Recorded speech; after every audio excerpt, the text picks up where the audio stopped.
নিখিল ভাৰত গণতান্ত্ৰিক মহিলা সমিতি জিন্দাবাদ। নিখিল ভাৰত গণতান্ত্ৰিক মহিলা সমিতি জিন্দাবাদ।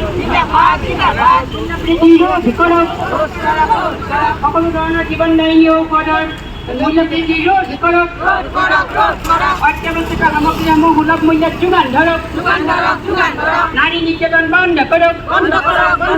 মদ ড্ৰাগছৰ বিৰুদ্ধে জনমত গঢ়ি তোলক। মুখ্যমন্ত্ৰীলৈ এখন স্মাৰকপত্ৰ দিব বিচাৰিছোঁ।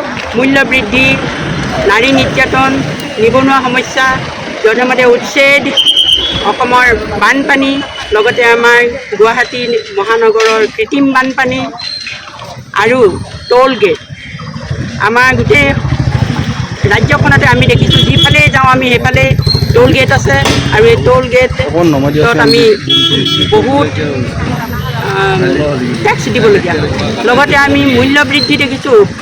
পেট্ৰল, ডিজেল ইত্যাদিৰ উপৰিও ৰন্ধন গেছ এইবিলাকৰ উপৰিও অত্যাৱশ্যকীয় সামগ্ৰীসমূহৰ মূল্য বৃদ্ধিয়ে আকাশ লংঘিছে। লগতে 800বিধ দৰৱৰ যি দাম বৃদ্ধি পাইছে, আমি সৰ্বসাধাৰণ মানুহৰ এই ঔষধ কিনি খোৱাৰ সামৰ্থ্য আমি হেৰুৱাই পেলাইছোঁ। এনে পৰিপ্ৰেক্ষিতত আমি আজি নিখিল ভাৰত গণতান্ত্ৰিক মহিলা সমিতিয়ে সমগ্ৰ অসম জুৰি প্ৰত্যেক জিলাই জিলাই এই কাৰ্যসূচী লৈছোঁ। আমি এই স্মাৰকপত্ৰ মুখ্যমন্ত্ৰীলৈ এই একেটা সময়তে সমগ্ৰ জিলাৰ পৰা আজি আহিব। কেৱল আমি ইয়াতে নহয়, সমগ্ৰ ৰাজ্যৰ পৰা আহিব স্মাৰকপত্ৰ আহিব। প্ৰত্যেক জিলাই জিলাই আজি এই একেটা সময় আমি এতিয়া দিম স্মাৰকপত্ৰ। লগে লগে আমাৰ বাকীবিলাক জিলাতো আমাৰ স্মাৰকপত্ৰ একেখনেই স্মাৰকপত্ৰ। মূল্য বৃদ্ধি, নাৰী নিৰ্যাতন, মদ ড্ৰাগছ প্ৰতিৰোধ কৰক, টোল গেট এইবিলাকৰ বিৰুদ্ধে আমি প্ৰতিবাদ জনাইছোঁ। যি আকাশলংঘী মূল্য বৃদ্ধিয়ে আমাৰ জনজীৱন বিপৰ্যস্ত কৰি পেলাইছে। আৰু নিৰ্বাচনৰ 2014 চনতে যেতিয়া বিজেপি চৰকাৰ শাসনত আহে, তেওঁলোকেই কৈছিলে যে মূল্য বৃদ্ধি নিয়ন্ত্ৰণ কৰিব, এইবিলাক কৈয়ে আহিছিলে। কিন্তু আহিয়ে তেওঁলোকে কি কৰিছে, অত্যাৱশ্যকীয় সেৱা আইন সংশোধন কৰিছে। তাৰপিছত GST লগাই প্ৰত্যেক দিনে বয়বস্তুৰ দাম বৃদ্ধি কৰিছে। ইমান প্ৰতিবাদ কৰিছে ৰাইজে, কিন্তু চৰকাৰে মূল্য বৃদ্ধি নিয়ন্ত্ৰণ কৰাৰ কাৰণে কোনো ব্যৱস্থা গ্ৰহণ কৰা নাই। মূল্য বৃদ্ধি ৰোধ কৰাৰতো ব্যৱস্থা কোনো গ্ৰহণ কৰা নাই আৰু মূল্য বৃদ্ধি কৰি আছে তেওঁলোকে। ৰাইজে প্ৰতিবাদ কৰিছে, কোনো গুৰুত্ব দিয়া নাই। আকৌ আমাৰ মহিলাৰ ওপৰত যিটো নিৰ্যাতন, হত্যা, হিংসা এইবিলাক আজি আতংকিত কৰিছে। সৰ্বসাধাৰণ ৰাইজক আজি আতংকিত কৰিছে যে মহিলাৰ ওপৰত এই যৌন নিৰ্যাতন, হত্যা, যৌতুকৰ কাৰণে হত্যা, এই ধৰণৰ ঘটনাবিলাক প্ৰতিদিনে আমাৰ অসমখনত দেশতো হৈ আছে, আমাৰ অসমতো হৈ আছে। আৰু এই ধৰণৰ যিবিলাক ঘটনা হৈ আছে, মদ ড্ৰাগছৰ ফলত এই ধৰণৰ যিবিলাক অপৰাধ প্ৰৱণতা আমাৰ সমাজখনত বৃদ্ধি হৈ আহিছে। গতিকে মদ ড্ৰাগছ নিয়ন্ত্ৰণ কৰাৰ কাৰণে চৰকাৰে ব্যৱস্থা গ্ৰহণ কৰা নাই।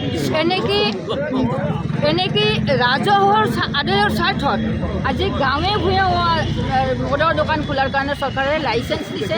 এই মদ আৰু ড্ৰাগছ নিয়ন্ত্ৰণ কৰাৰ কাৰণে চৰকাৰে ব্যৱস্থা গ্ৰহণ কৰক, আমাৰ সমাজ জীৱন ৰক্ষা কৰক। আমি এই দাবী লৈ আজি নিখিল ভাৰত গণতান্ত্ৰিক মহিলা সমিতি গোটেই অসমতে অসমৰ মাননীয় মুখ্যমন্ত্ৰীলৈ আমি স্মাৰকপত্ৰ দিম। আৰু এই যে জীৱনদায়িনী ঔষধ, নিৰ্বাচনৰ আগে 800বিধ ঔষধৰ দাম বঢ়াইছে। আৰু যিবিলাক ভেজাল ঔষধ, এই ভেজাল ঔষধেও আমাৰ জনসাধাৰণৰ ওচৰত বিৰূপ প্ৰতিক্ৰিয়াৰ সৃষ্টি কৰিছে। এই ধৰণৰ আমাৰ স্বাস্থ্যৰ ওপৰত। আকৌ আমাৰ গুৱাহাটী মহানগৰীকে ধৰি বিভিন্ন অঞ্চলৰ ৰাইজে কি কৰিছোঁ, আমি খোৱা পানী কিনি থাকিব লগা হৈছে, ব্যৱহাৰ্য পানী কিনিব লগা হৈছে। আজি বছৰ ধৰি চৰকাৰে আমাৰ এই যে সমস্যা, পানীৰ সমস্যা, খাদ্যৰ নিৰাপত্তাৰ যি বয়বস্তুৰ দাম বৃদ্ধিকে ধৰি বা এই যে ৰেচনিং ব্যৱস্থাটো, এই ৰেচনিং ব্যৱস্থাটো আজি চৰকাৰে ৰেচন ব্যৱস্থাটো সাৰ্বজনীন কৰা নাই। আজি 5 কেজিকৈ বিনামূলীয়াকৈ চাউল দিলেই খাদ্য নিৰাপত্তা নহয়। খাদ্য নিৰাপত্তা দিব লাগিলে কামৰ নিৰাপত্তা দিব লাগিব। আজি চৰকাৰে লাখ লাখ নিবনুৱা, তেওঁলোকক কৰ্মসংস্থান দিয়া নাই, নিৰাপত্তা দিয়া নাই। এই নিৰাপত্তা আমাক লাগে। আমাৰ যুৱক যুৱতী বা আমাৰ ৰাইজক নিৰাপত্তা লাগে, অৰ্থনৈতিক নিৰাপত্তা লাগে। আৰু আমাৰ এই যিটো দাবী লৈ আপোনালোকে আজি প্ৰতিবাদ আৰু এই বানপানীৰ সমস্যা, আজি আমি দেখিছোঁ যে ইতিমধ্যে আমাৰ কেইবাজনো লোক বানপানীত জীৱন দিছে। বানপানীয়ে প্ৰতি বছৰে আমাৰ ঘৰ সম্পদ ভূমি সম্পদ নাইকিয়া কৰিছে। তাৰ ফলত আমাৰ কি কৰিছে, যিবিলাকে নতুনকৈ বাসস্থান কৰিছে গঢ়ি তুলিছে, তেওঁলোকক কি কৰিছে, উচ্ছেদ কৰিছে, বিকল্প স্থান নিদিয়াকৈ উচ্ছেদ কৰিছে। গতিকে অসমৰ বানপানীয়ে আমাক অসমৰ ৰাইজক গৃহহীন কৰিছে আৰু চৰকাৰে নিৰাপত্তা নিদিয়াকৈ তেওঁলোকক কি কৰিছে, বাসস্থানৰ ব্যৱস্থা নকৰাকৈ তেওঁলোকক উচ্ছেদ কৰিছে।